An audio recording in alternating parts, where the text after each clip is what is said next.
Three things I want to accomplish today. I want to lower the car, I want the car to ride better, and I want to get rid of that ugly wheel gap. And today we're going to be taking care of that in this video. STI is already up on jack stands, wheels are off, coilovers are ready to go in. And speaking of that, we have everything laid out here right behind me on the workbench. Now, I just want to make a quick disclaimer for y'all.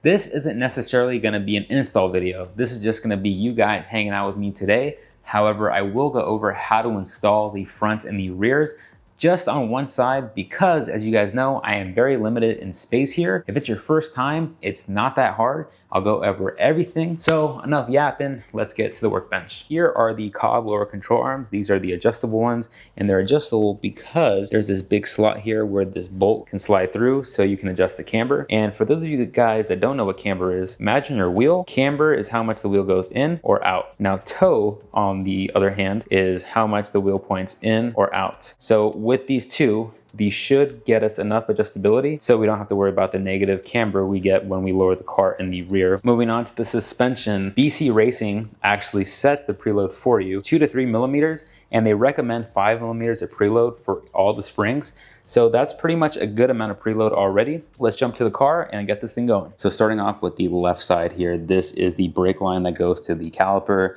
Now this is held on to the OEM strut assembly via 12 millimeter bolt right here. So you have to remove that. Then I believe this is the ABS line. Someone can correct me if I'm wrong. This thing tabs into the OEM assembly. You're just gonna have to get a needle nose plier and squeeze it out. Then once you get that done, you can worry about these two bolts right here. Let me see if I can get it to focus. So you're gonna get something to hold this in place like a wrench, and then you're gonna take your ratchet or power tool, take these out, so both of these bolts and nuts, and then we can move to the top. Last thing we have to do is open the hood because we need access to these guys. These are 3 nuts. These are 12 millimeters each because these are holding the OEM strut in place. And you'll see how I do this. So I'll put you guys on the stand and then we'll knock out the front. The front's not too bad, and I'll have some commentary and maybe some helpful tips along the way. You gotta be careful not to damage any of the threads here as it comes out.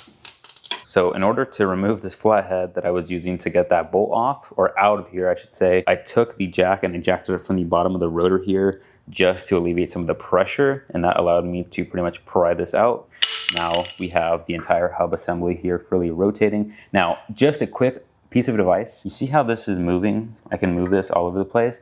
Do not in any circumstance have this resting on the CV axle here. Big no-no. You're just asking for problems, because if that boot rips, that's a whole nother issue in and of itself.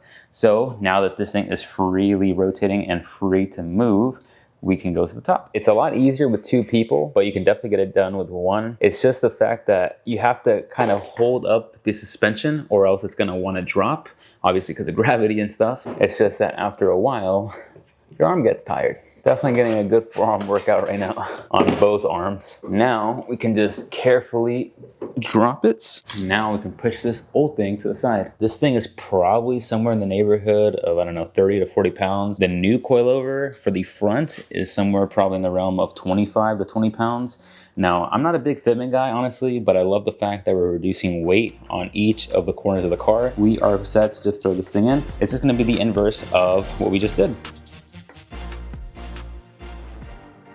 Quick little recap before we move to the rear. So we fed this from underneath the car. Then I did what I just did for removing it. We got the new nuts on, the new hardware.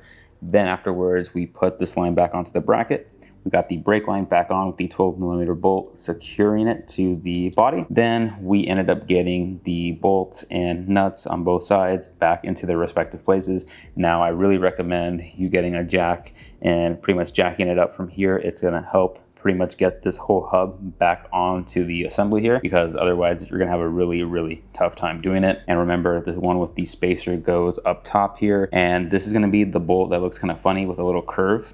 It goes like this, and then the straight one goes on the bottom. Now that we got the front all done, I'll put the wheel back on, then we can jump to the rear. And then that's unfortunately gonna take the longest because I have to do a lot more talking. Something I forgot to mention is once the car gets dropped, you need to retighten the 3 12 millimeter nuts holding the actual coilover onto the body of the car. As you can see right here, it's pretty loose. That's because all the weight is now on the actual coilover and the tire and all that stuff. So retighten these. We got the last coilover to install on the rear and we're pretty much done. So you can install coilovers and that's it. You don't have to install any of the other components. And like I've already kind of talked about, we have camber adjustability in the front and that's great and all. But if you really want to dial in your fitment, especially in the rear, because once you start lowering the car, like I've already talked about in the intro, we're gonna start messing with the camber. And of course, anytime you start messing with the camber, you're gonna start messing with the toe. So when it comes to alignment time, you're gonna have a really tough time trying to align your car if you don't have adjustable toe arms. And long story short, I went to install the rear coilover on the driver's side. And then I realized, well, the rear end links that connect to the sway bar don't reach, at least the OEM ones. And then I was like, oh, that's right.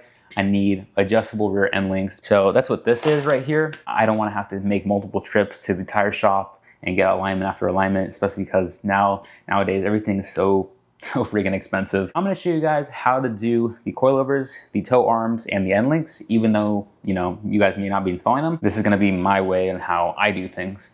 So just wanted to get that little disclaimer out of the way in case you guys start seeing me install other parts and you're like, whoa, I thought it was just a coilover install. Starting with the lower control arm here, 17 millimeter, 17, 14, and 17, they all have to go so we can drop the rear coilover, the rear OEM suspension. Make sure to keep track of the order of the bolts and nuts because when it comes back time to reassemble everything, it's gonna help so you guys don't waste a bunch of time trying to remember what goes where. Now that this thing is freely moving, we can pretty much remove it. Now we're gonna do the same thing we did up front over to the rear. So we gotta hop in the trunk, get those nuts out, and then this thing can come out. So we gotta remove this trunk liner here on this side to gain access to the two nuts we need for the OEM suspension. So just follow the trunk liner around. There's one right there, I already removed, and then there's one up here. So pulling this trunk liner behind, out of the way, you can see there are two 14 millimeter nuts holding the suspension in place. Very similar to how we did the front. We're gonna do the same thing to the rear. Luckily, for those of you watching on YouTube, you don't have to see me take off the wheel and redo the suspension a ton of times in the rear since I already did a lot of the legwork yesterday. So right now, my goal is to pretty much get the lower perch to the top perch, a distance of 5.20 millimeters, and that's how much threads I want. And that ended up being the perfect ride height yesterday. And then I know as well, after about a week or so, give or take, the suspension is going to settle after driving it and it's going to drop probably another 1/4 inch. So it's probably going to fit very nice. Luckily, you guys didn't have to watch me struggle with this for about 10 minutes, but we got this all squared away just to match the driver's side, just because I want to be able to drive the car at least to the alignment shop. We just still have to lubricate everything, of course. And I'm just going to take care of this and then I'll catch you guys over there. There we go. Squeeze this in. Washer. We'll tighten the nut down. Now I get to do my favorite part, just inserting this pin. I say it's my favorite because I feel like I can never get these on straight. Put that through. I hate doing this without somebody else. It's not that it's hard, it's just really inconvenient. Oh, control arm time, control arm time. Now let's finish this up. So I'm gonna put both of these spacers, one on each side, and I'm running one on each side because I wanna run a balanced kind of setup. They have different options or configurations with these. You can run 2 spacers on each of the other sides, depending on if you wanna run a hard or soft setting. There we go, thread through. All right, last one. We're gonna get underneath the knuckle here. Now let's put the wheel on and then I will see you guys at the alignment shop. There's a surprise. I was waiting till the end of the video to show you guys. Here are the new lug nuts that are gonna be going on the STI. These are 2-piece lug nuts. Very nice lug nuts. These are from Japan. As you can see, everything is Japanese in the back and very nice packaging. I like it. Open it up. We wanna see what it is. Okay, so just like I thought, the blue parts are the caps and then the black part are the actual lug nuts. So that way, the lug nuts always stay fresh, stay clean and undamaged.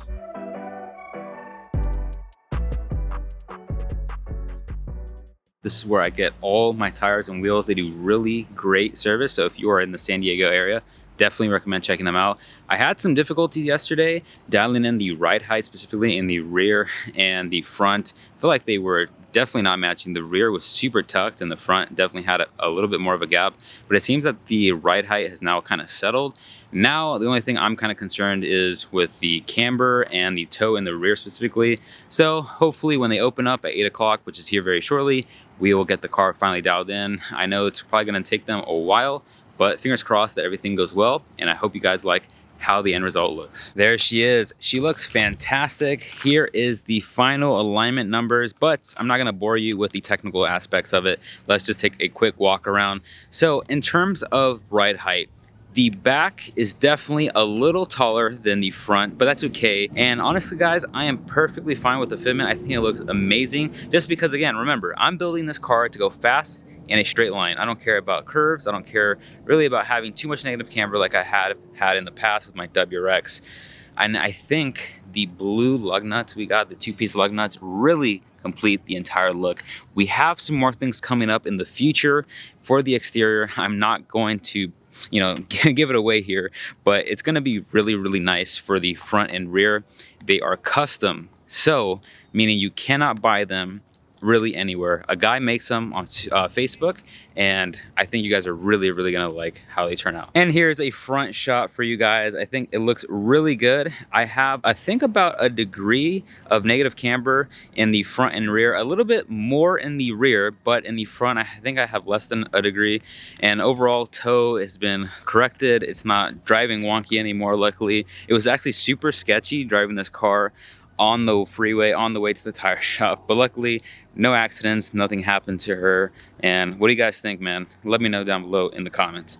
One last look for you guys. As always, I hope you guys enjoyed today's video. Thank you so much for checking another video out. Thank you for all the support on TikTok, Instagram, and YouTube. And as always, I will catch you on the next one.